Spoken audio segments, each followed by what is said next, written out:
Welcome back right here on The Exchange, where your business is our business. I'm Rico Hizon. The Philippines is among the last countries to join the Regional Comprehensive Economic Partnership, or RCEP. What can member nations say about the world's largest trade agreement and its possible impact on them? Let's now have an exchange with Indonesian Chamber of Commerce and Industry Chairman Arsjad Rasjid, joining us now from Jakarta, Indonesia. Which Indonesian industries, Arsjad, are primarily seen to benefit from RCEP's ratification?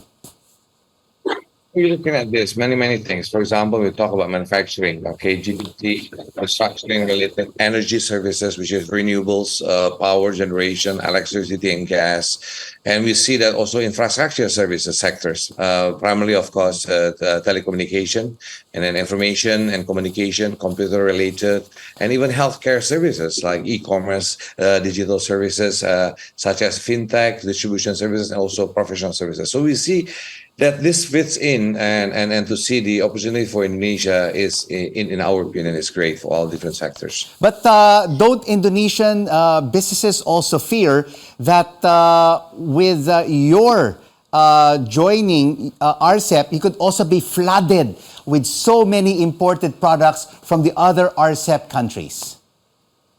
But don't you think today they're already there? That's one thing that is the fact of the matter is already there, right? It's now how actually we look at more on positive way of thinking, how Indonesia will benefit from this RCEP ratification. We have, for example, we will simplify trade by creating a much more uniform approach to trade rules by doing away with complexity of actually navigating what is often labeled as the noodle bowl effect of having multiple, sometimes overlapping trade agreements. And with that, the Indonesian consumers will have quicker customs clearances, which means shorter time to market for both importers and exporters, and then greater use of the digital tools, right, such as paperless trading, electronic authentications, and so forth, harmonization of standards, right, and protocol based on single rule book, which actually will benefit for the businesses, and also the creations of a first ever level of free trade between China and Japan and South Korea. And the RCEP also lowers the cost of imported products by eliminating about 90% of the tariff on goods traded between its signatories of this RCEP, and also the high level. So we see that, don't look at the negative side, look at the positive side. And again, I mean, the world is full of competitiveness, and that's business. And that's what we need to do. We see that an opportunity. All right. Here in the Philippines, Arsjad, the fear is it will hurt dramatically the agricultural sector of the country. Don't Indonesian farmers feel the same way?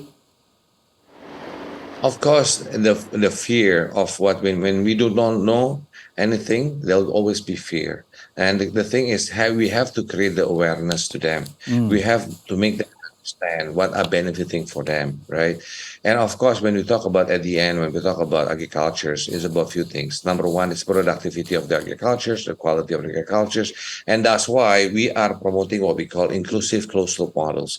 In my understanding, I think in the Philippines, they're almost wanting to do the same thing, whereby a large corporation helping smallholders farmers to work together, in which how to do it is, for example, even from the seed itself, moving towards the right fertilizers, the method that has to be helped by larger corporation to work with the farmers, and at the same time that will reduce actually the cost of funding, and more importantly, access to funding, because the bank will be able to finance those farmers.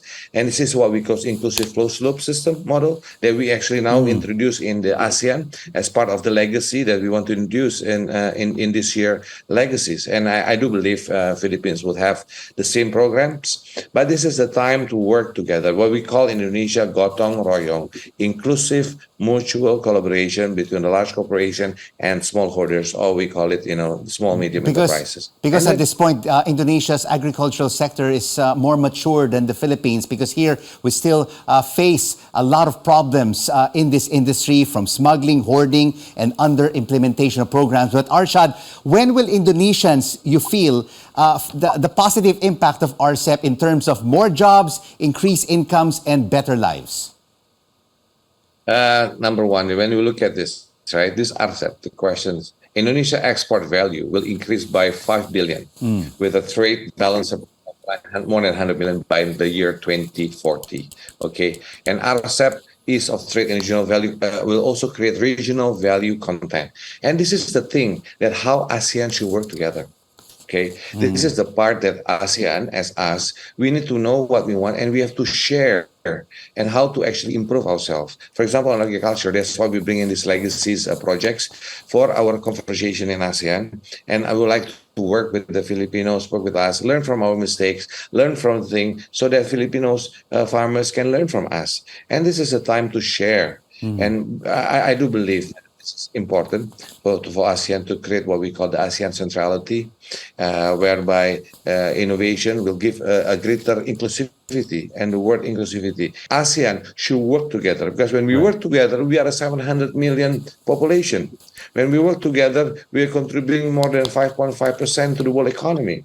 And ASEAN has been always silent, and it is a time for us to tell the world that, you know, we are actually contributing more than EU. We are contributing more than the US to the global market. All right, there's an upside potential to RCEP. Thank you so much for this regional trade exchange, Indonesian Chamber of Commerce and Industry Chairman Arsjad Rasjid. And before we go, here are words from Baker and McKenzie's Matthias Hedwall. Free trade is important and it will not go away. It's for us just to make sure we are on top of it.